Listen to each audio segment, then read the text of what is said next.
So today we are going to be reviewing the FSV. I actually quite like this tank. I think it is really nice. I think it's one of the better tanks in the line, although of course I haven't played the tier 8, 9 and 10 yet, but it just feels quite nice. The main issue with this tank, I would say, is the turning speed. It's absolutely horrible, as you're about to see here. But anyway, we're rolling out on the exclusive map. I believe this map is maximum just for tier 7s. And yeah, as you can see, the turning is absolutely horrible of this tank. I would just like to make you aware, though, that although this is the stock video, as in we're playing, you know, the tank stock, I do, however, have the upgraded wheels and also the first upgraded gun. So we're pretty much stock, to be totally honest with you. There's not a massive improvement between the actual armaments of this tank. So we're rolling up here, and there's a lovely little bush that I really want to get into. But first we're going to get a bit too confident, and we're going to meet a rather nasty tank. Yep, the T-3485. Not a tank that you want to meet in this thing, especially when it's such lightly armoured, or it is so lightly armoured, sorry, God, my English. A HE shell will go right through this thing, and I have been killed a lot by Artie. Yeah, Artie's going to be the bane of you. If you hate Artie, well, guess what? You're going to be hating it a hell of a lot more when you play this. It is absolutely horrible. But yeah, so what we're doing now is basically just going back and forth. We're trying to have a look in this bush, what we can find, and have a little look what we can do. Are the enemies advancing, and what can we do about it? At the moment, the enemies are kind of just where they are, but I always prefer going down the route that the enemies spawn on. Oh, there we go. Can we get him? Yep, there we go. One shot there. So 136 damage. It's not the best, but it's definitely not the worst. You know, it's not so bad for tier 7. Of course, when there are things like Leos at tier 7 with about, you know, 350 alpha damage per shot, it is extremely scary in this thing, and you are going to be making a lot of bad trades, but it's not the end of the world. It's not absolutely terrible. So as you can see, we're just going back and forth. We're going into the gold rounds now, and even with the gold rounds, we're really struggling to pen that OI. But luckily, the T-3485M on our team takes him out. So yeah, we're just going to be having a look who's left there. Can we get the shell through? Unfortunately, that ricochets, and that's also a gold round, I believe, that goes off the turret of the T-34. Not the most armoured, but definitely no slouch by any means. So a little bit more about sort of this map here. Yeah, I love to go to the lane where the enemy spawn is, just because they usually push off a bit too aggressive, and you do have some really nice sort of cover options there for you. As you can see, we have that really lovely bush, whereas the enemies, if they go towards our side, if they go towards the spawn that we have, they do get a big sort of sniper hill up there. So it's absolutely hell trying to push the opposite flank that we're not on. That's in the bottom right of the map, where basically all the enemies are gathered there. Yeah, very, very strong sniper hill. So basically having some pot shots across the map. Those blind probably didn't hit, but we did hit one there. And unfortunately, our friend in the 87, I believe his days are rather numbered in this game. So we pushed up, we've got a little bit of damage, and now it's time to get a bit more involved. The SU-152, oh, absolutely beautiful shot by him. It's about 800 or 600 something damage. That's absolutely amazing. Yeah, just an absolute beast of a tank. So we're going to have a look at taking this guy out. Can we do it? We can indeed, and that was actually with the upper glacis like sort of angled as well. So yeah, very nice shot there. The enemy arty, the Luffer, or the Fuffer, or whatever it's called, that absolutely horrible one. Yep, that one there is trying to get rid of us, and that is a tank that you do not want to see in this. So let's take this thing out. Let's take it out fast. There we go. Lovely. That is potentially the end of our game. Out of the game himself. So having a look, we get a lovely shot of the Challenger. And if you haven't already sort of sussed with this gun, it's really quite nice and predictable. I have been trolled a couple times, but yeah, you know, it's with every gun. You know, every single gun is going to have a bit of bad RNG here and there. But for the most part, I really don't mind this thing. Playing it stock versus slightly upgraded has been pretty much the exact same experience for me.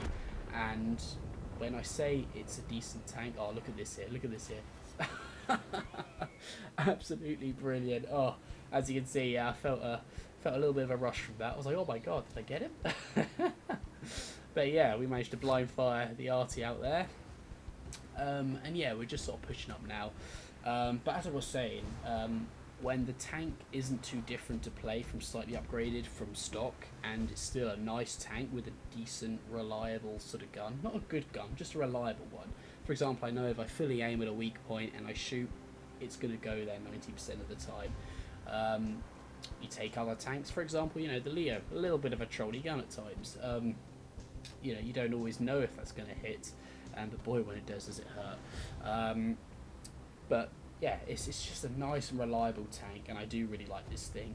It's unfortunate though with the wheels. I really thought that was going to make a big difference. It's just so slow to turn, and it really just destroys the speed of this tank. Because I mean, the EBRs, when you're pushing up in an EBR, you can just go, left, right, left, right, left, right, left, right, about 80 kilometers per hour, and it's just like that was the whole reason why they were overpowered. But this thing, it can just go fast in a straight line, which of course is not hard to hit. So there we go, we finished off the game. Absolutely beautiful game, I really did enjoy that. That is one of your more sort of standard games that you are going to have. Of course, the next game that we have is going to be a little bit more insane. We're going to have to hold back a full health KV2, which yeah, it's not what you want to see in this tank. So yeah, 8,500 experience there, absolutely beautiful. 36,000 credits that we made. There's an amazing score there. We come close to the top, third from the top there. But yeah, brilliant game.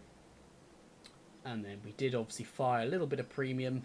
So yeah, we do only make about 17,000 credits there. But yeah. And so yeah, so we're on to the next game here. This is one of the more sort of insane games that I had with this tank, where the gun just works. Obviously, we talked about in the last battle how sort of nice and reliable the gun is, and that's really going to come into its own here.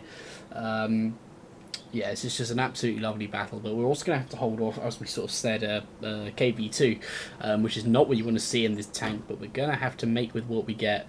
But yeah, that will all come into its own time in this battle here. So where we're here, we're just basically in the bushes, just having a look for enemy scouts. As you can see, one appears, we shoot him, we do get spotted. And just make a note as well that I have bounty exhaust on this thing as well, at tier 7. Now, not many people are having the necessary view range to spot something with a bounty exhaust, but of course, because this is a rather sort of lackluster tank in terms of its camo, obviously the exhaust does make a difference, but unfortunately it's not necessarily what we would like to see. It still doesn't bring up the camo to a good value, where even the smaller sort of view range tanks, what am I talking about? No, it won't sort of improve the camo to the amount that you can basically be confident with. That's what I'm trying to say. And that's even with a bounty exhaust there. But yeah, we don't get spotted there, but we get hit in the wheel. That was indeed the tank destroyer behind us, the M10. So we're still in this bush here. We aren't spotted. We're just having a look what's going on. It's still early battle, so we don't want to throw ourselves away. So yeah, this is always a nice position as well. Usually at tier 10 it holds a bit more value because the light tanks sort of try to get into this dip here. You can get a little shot off on them and then sort of scurry away if you are in something slightly faster, such as the Concept 5, which we will be hopefully reviewing. And obviously, just a little thing, obviously I'm doing 2 reviews with each tank. Obviously with this one, this is the stock version, although not technically stock, but come on, give me a break. And then obviously we'll do the fully upgraded version. Obviously these will sort of slow down a little bit, as going from tier 7 to tier 8, it shouldn't be much of a slowdown, to be totally honest with you. But I mean, tier 8 to 9 and then 9 to 10, that will be slightly harder for me to sort of maintain a decent schedule because of all the grinding for experience and credits that I need.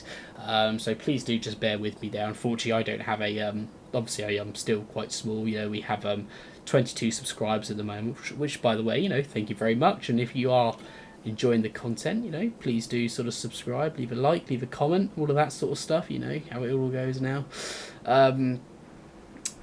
But yeah, it will take sort of a little bit of time. So we did get spotted in that position. We sort of moved out, and now we're going to get more stuck into the fight here. We're not going to be carrying at the back on a little bush. With the T29 being there, I can't really peek him without getting shot. And even if I pen him, even with gold, is a real big meh. So what I'm going to do is I'm going to support our KV2. And as you can see, he's getting a little bit overwhelmed here, so we're just going to lay down some fire for him, and this is where it's all going to get a little bit fast, a little bit quick. So we come over the hill here, KV2, and this is where you're going to see the bounty exhaust come into it. Now KV2 really doesn't have good view range or good camo, so he's blind as a bat here. The SU-100 could indeed spot me, but it doesn't look like he has a spotting build, which, you know, is fair enough. That's more of sort of like a heavy tank with a tank destroyer gun. It's like an assault TV, I think people call it. But yeah, we're just putting round after round into this KV2, and our last premium round is now gone. As you can see, this tank is looking a hell of a lot more red now, because of course we don't have any premium rounds, which I should have taken more. We've got the paddywhack tank, and yeah, as you saw there, the gun depression on this thing, it's not great. You know, you're not having a nice kind of 8 degrees of gun depression. We can confidently go over the ridge line. I know the Concept 5 does. I think it has around 8 or 9 degrees. I think it's 8, so it is sort of nice and comfortable in that respect. But we're having to make a lot of adjustments to how we're positioning our vehicle and sort of going back and forth. And so yeah, what we're doing right now is we know they can't spot us unless, of course, they push up, which they're not at this time. So we're really just holding our position. We're getting free shots off, which is absolutely brilliant. And thankfully this KV2 is there, because if it was just me, I think they would just push down. But of course, with the KV2, whoever pushes is probably going to get one shot. So it's a good thing we got our KV2, and he's obviously playing it quite sensibly. He's not doing any unnecessary peaks or anything. He's getting the odd shot or two off, but really he's just acting as a great spotter for us. So putting shot after shot in. As you can see, we're struggling with the pen, obviously where it is stock, and a KV2 isn't the, you know, it's on a KV1 sort of hull there, which is known for its armor. It's not exactly known for being weak, you know. So we're having to get through really the best of the best armor at tier 6 essentially, which of course, being a stock tank with a stock gun and a lightly armored medium, is proving to be rather hard. So we switch our position, so we've got the gun depression to deal with the other tanks there, because they have switched flank, and we're just going at this paddywhack sort of tank here. And as you can see, really nice predictable gun. When it does pen, it does fly true. And as, yeah, just round after round. And the great thing about this gun is that even though the DPM is not insane, by the time you're reloaded, you're fully aimed, even though it's a fast firing gun, which I think is really good in itself, because you're always going to be fully aimed and, you know, ready to take on your opponents. So as you can see, just by staying in this position here, we've already done about 1,000 damage. And yeah, we actually haven't taken any damage ourselves. Obviously we did sort of get shot in the wheel, but you know, that's been repaired now, and yeah, it's all good. Obviously the KV1 is no longer here, so we're feeling a bit more vulnerable. We do have an artillery as well on his own, so we're just sort of going to go up here now, just to double check on who's pushing, because we're kind of in between managing 2 flanks at the moment, which is never a good thing. But of course, with the tank's maneuverability and in itself the nature of it being a wheeled tank, that is going to be a little bit of an easier task going back and forth. So we're peeking up here. Is anybody pushing? Can we get some information for our team? And no, they're not. I'm assuming that they've probably been hit by the Super Hellcat, so they probably know there is some form of tank destroyer back there. And no, we're not seeing anybody up here just yet. So again, falling down, and again, when you have a look at the reverse speed, it's not too bad. Going downhill at 42, not bad at all. But again, it's going to be a hell of a lot better than doing that absolutely horrible rotation of the hull. Takes about, you know, 10 bloody minutes to turn the tank. It's absolutely ridiculous. So again, we're having a look at this flank. Are the enemies pushing? Where are they? And we're not seeing anybody there. But all of a sudden, this guy decided to show up, and thank God that we have sort of checked this before we just let him push up there. So we're now in a one-on-one duel. Can the gun be true? Can the gun be good? Come on, gun, please be good. Aim for the cupola. Oof, absolutely beautiful shot. And that's what I mean about the gun. If you aim at the cupola and you fire at the right time, the shell will go true. And we get a shot in the KV2 there. Again, a bit of a snapshot, but it still goes in. Just a really lovely feeling gun there. And we take out the KV2 with his brother up there missing. Thank God. And we put a shell into him as well. We're sort of firing on reload at this point. But the Stug is making pressure towards our artillery. But yeah, as you can see, the gun suppression is just not helping us out there. And yeah, we got tanks all around us. KV2 does fire, but it looks like our wheels absorb most of it, to be fair. So yeah, fair play on the wheels. Guess it is a bit of an EBR in some respects. But yeah, we're pushing closer to the cliff here to basically hope that the KV2 won't hit us. The M10 comes down, he misses. I actually forget how good the reload on that thing is, and we unfortunately get ammo racked. And at this point I have to run. Our team's getting overwhelmed and they are just going to flank me if I stay there and easily kill me. I sort of think about, you know, could I save them, could I not, but no. So can we get away in time? Can we put the distance between us and the enemy? The M10 comes around the corner. The KV2 puts another into our wheels. The M10 gets another and we are one more shot away. Can I get behind? Unfortunately not. I can't help but feel like if the turning was a bit better, we would have been able to get away. Just because we were turning into the actual rock and putting that little sort of amount of debris in front of us, or behind us rather. So yeah, really, really nice game there. Obviously the gun being an absolute charm in this game. Absolutely loved the gun. Really, really nice and predictable. So let's have a look at what we got for the results. As you can see, it unfortunately was a defeat, but even despite that, we got 850 experience and just under 60,000 credits from that. Obviously we did fire all of our gold rounds though, so how much did we actually make? Top of the team, which is absolutely fantastic. Always love to do that. Very, very rare sight. Yeah, 31,000 credits. But yeah, thank you. Bye. So hello guys, and thank you very much for watching the two games there. As you can see, the first game is sort of more of your average sort of game that you would get with this tank, an average to good kind of game. And obviously the last one being a little bit insane, obviously where the enemies managed to push into us. We managed to get a couple shots off there and rack up some nice damage. But in short, what would I say about the FSV SCH? I'd say tier for tier, it does kind of fit in well. Sort of like an average tank. In terms of strength of this tank, I would say the gun is a big strength. Obviously we're talking just in regards to it being stock. The gun is a big strength. Obviously the straight line mobility is a big strength. And also the small size as well. This is not a very large tank, which is good because of course it's a bit harder to hit. And where most of the side of the hull is kind of these wheels, as you saw with the KV2 in the last game, we managed to absorb actually quite a lot of damage there. Obviously the weaknesses are the turning, the lack of camo, and I would say slight DPM, but it's not so bad. Obviously we do manage to sort of chew through some tanks in decent speed there. But yeah, I really do enjoy this tank. I think it's quite a nice little sort of punchy tier 7 there. And it sort of fits in well with the others. But yeah, that's obviously stock. We'll have a look how it is upgraded. Of course it will get a little bit better then, but we'll obviously be able to see sort of how much better it will get. Of course we did have the, I think it's a 76, yeah, 76 instead of the 75 millimeter gun, which does make a whole lot of difference there. Even with the upgraded wheels, the turning was just so slow.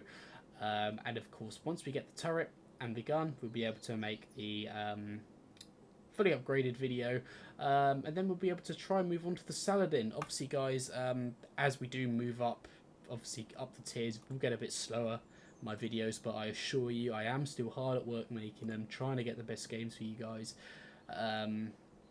The Saladin here looks a little bit goofy, I'm not gonna lie. I'm not a big fan of how that looks. Actually it's kind of cool, yeah, I quite like the look of that. Concept 5. Damn, it is a good looking tank, to be fair, the Concept 5. I do really like it.